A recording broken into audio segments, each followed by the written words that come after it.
वास्तविक संख्याओं के बारे में। तो मैंने कहा था वास्तविक संख्याएं कितने प्रकार की होती हैं? 2 प्रकार की होती हैं। कौन कौन? परिमेय और अपरिमेय संख्या। फिर मैंने कहा था परिमेय संख्याएं कितने प्रकार की होती हैं? 3 प्रकार की। कौन कौन?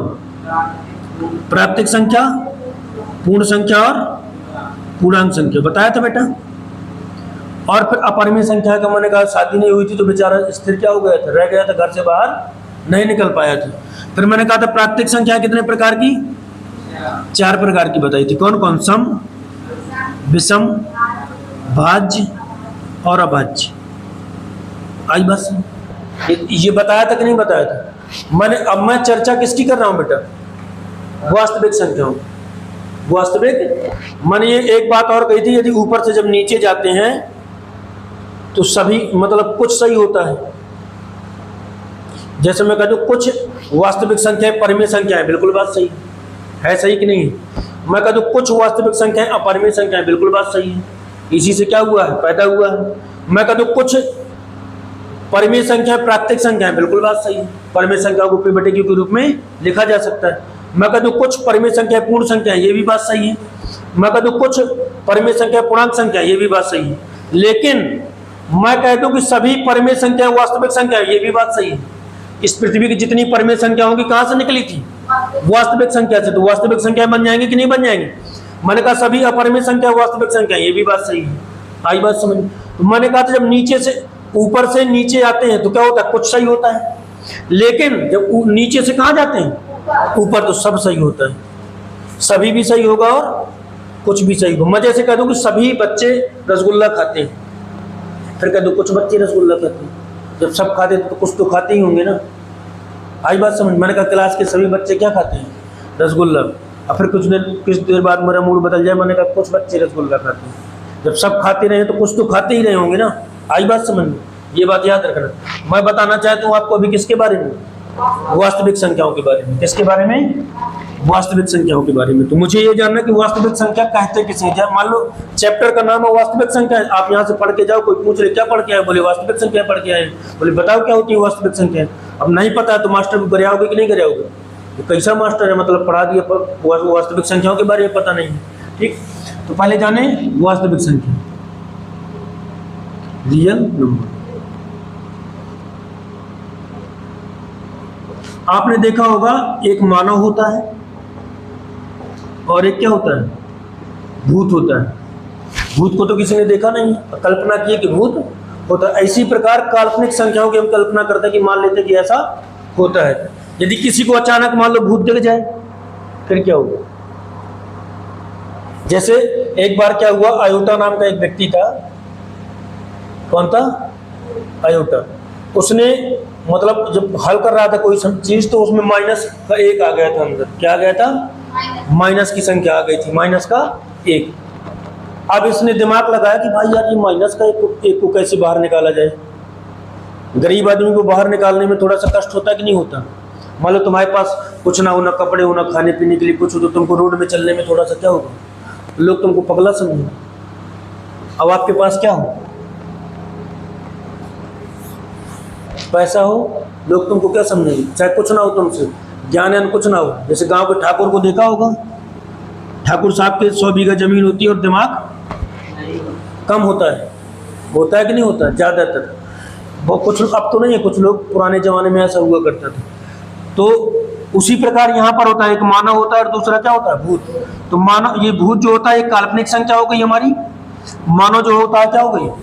मतलब जिसको हम फील कर सकते हैं, महसूस कर सकते हैं, छू सकते हैं, जान सकते हैं, ये मानव हो गया। मानव को छू नहीं सकते ऐसे, ये इंसान है। जैसे लकड़ी है तो लकड़ी को छू नहीं सकते। अब काल्पनिक संख्या जैसे भूत की कल्पना करते हैं तो कहाँ पता कहाँ पर भूत है। इसी प्रकार काल्पनिक संख्याएं होती हैं। तो हमें जानना किसके बारे में बेटा? वास्तविक संख्याओं के बारे में। जैसे कोई पूछे कि ऋणात्मक संख्याओं की खोज किसने की थी?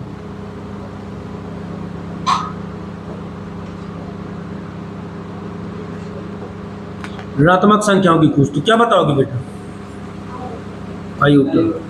अयोटा नाम का एक वैज्ञानिक था जिसने ऋणात्मक संख्याओं के बारे में कल्पना की थी। अब देखना, मैंने कहा वास्तविक संख्याएं जो होती हैं बेटा, ऐसी संख्याएं जिन्हें हम संख्या रेखा पर क्या कर सकते हैं?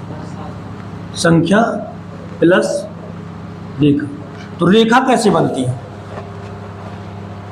मैंने कहा था बिंदु एक होता है बिंदु, ये सबसे छोटा पॉइंट होता है बिंदु। यदि हम अनंत बिंदुओं को मिला दें तो क्या बन जाती है? और दोनों तरफ पढ़ाया जा सकता है, रेखा को दोनों तरफ पढ़ाया जा सकता है। तो ये क्या बन गई बेटा? क्या बन गई? रेखा। तो कोई पूछे कि रेखा किसे कहते हैं तो क्या बताओगे? अनंत बिंदुओं को मिलाने से क्या बनती है? एक रेखा बनती है। ये बिंदु छोटा सा हो गया, मैंने इस पढ़ाया था पिछले साल, इसमें एक्स अक्ष, वाई अक्ष और जेड अक्ष का समावेश नहीं होता, समावेश नहीं होता है। बात याद है कि भूल गई है? बताया था कि नहीं बताया था ज्योमेट्री में कि इसमें एक्स अक्ष, वाई अक्ष और जेड अक्ष का समावेश। लेकिन मैंने कहा ये अनंत जब ज्यादा बिंदु मिल जाते हैं तो क्या बन जाती है? देखना समझना। जैसे मैंने कहा स्टूडेंट, अभी आपका नाम क्या है? स्टूडेंट। अभी एक स्टूडेंट आया, फिर धीरे धीरे दूसरा स्टूडेंट आया, धीरे धीरे तीसरा, ढेर सारे स्टूडेंट हो गए, तो वो क्या बन गई? एक क्लास। इसी प्रकार यहाँ पर एक छोटा सा बिंदु था, ढेर सारे बिंदु मिलते चले गए, क्या बन गई? रेखा बन गई। रेखा एक ऐसी रेखा, मतलब रेखा ऐसी बिंदुओं का संग्रह होता है जो दोनों तरफ क्या कर सकते हैं? बढ़ा सकते हैं। जितनी आवश्यकता पड़े उसी तरफ बढ़ा सकते हैं। मैंने कहा रेखा ये बन गई बेटा अब रेखा, और रेखा में बीच में क्या होता है? जीरो होता है। आप ऐसे खड़े हो जाइए और रेखा बनाइए तो अपना जो तुम्हारा दायां हाथ होगा उस तरफ प्लस चलेगा, जो बायां हाथ होगा माइनस चलेगा। तो मैंने कहा था +1 +2 +3, ये डॉट डॉट कहाँ तक? अनंत। इसके बाद इधर माइनस चलेगा तो -1 -2 -3 डॉट डॉट कहाँ तक? अनंत तक। आ रही बात समझ? तो मैंने कहा अनंत बिंदुओं से मिलकर रेखा बनती है। लेकिन वास्तविक संख्या किसे कहते हैं? जिन्हें हम इस संख्या रेखा पर क्या कर सकते हैं? देखो एक रेखा बनी, रेखा पर क्या बैठ गई? संख्याएं। मैंने क्या बताया था? जैसे बस में क्या बैठ जाते हैं? यात्री। तो क्या बन जाती है? यात्री बस। बनती कि नहीं बनती? इसी प्रकार रेखा के ऊपर क्या बैठ गई? संख्या। तो जब रेखा के ऊपर संख्या बैठती है तो क्या बनती है? संख्या रेखा बनती है। भूलेगा, कभी नहीं भूलना चाहिए कि जब रेखा के ऊपर संख्या बैठती है तो क्या बनती है? संख्या रेखा। अब देखना, कोई पूछे कि वास्तविक संख्या किसे कहते हैं, तो ऐसी संख्याएं जिन्हें हम संख्या रेखा पर क्या कर सकते हैं? दर्शा सकते हैं। जैसे पिछले साल √5 को तुमने दर्शाया था संख्या रेखा पर, इस तरीके से बना के नहीं दर्शाया था? बस √, को भी दर्शाया जा सकता है। तो मैंने कहा वास्तविक संख्याएं ऐसी संख्याएं होती हैं जिनको हम संख्या रेखा पर निरूपित कर सकते हैं या दर्शा सकते हैं या बैठा सकते हैं। कुछ भी, जैसे बेंचें डली हैं हमारे पास, बेंचों में हमने तुमको क्या कर दिया? मतलब ये बेंचें क्या हो गई? संख्या रेखा हो गई। संख्या मतलब रेखा हो गई बेंच। आप बैठ गए तो संख्या बन गई, अब पूरी मिल गई तो क्लास बन गई।